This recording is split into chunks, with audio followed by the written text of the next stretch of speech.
Sa kabilang banda, masaya naman ang pamilya ni Kian de los Santos nang mabalitaan ang pagkakaaresto kay dating Pangulong Rodrigo Duterte kaugnay sa war on drugs noong administrasyon nito. Si Kian ay ang 17 anyos na gulang na binatilyo na pinaslang sa anti-drug raid ng pulisya ng Caloocan noong 2017 matapos umano itong manlaban. Una nang hinatulan ng guilty sa kasong murder ang 3 pulis na sangkot sa pagpatay kay Kian.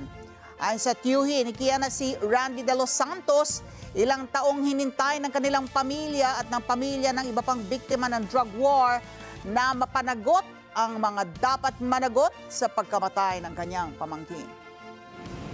Due process. Sumasang-ayon ako sa bagay na yun dahil yun nga, yung aking pamangkin hindi nga nadala sa korte.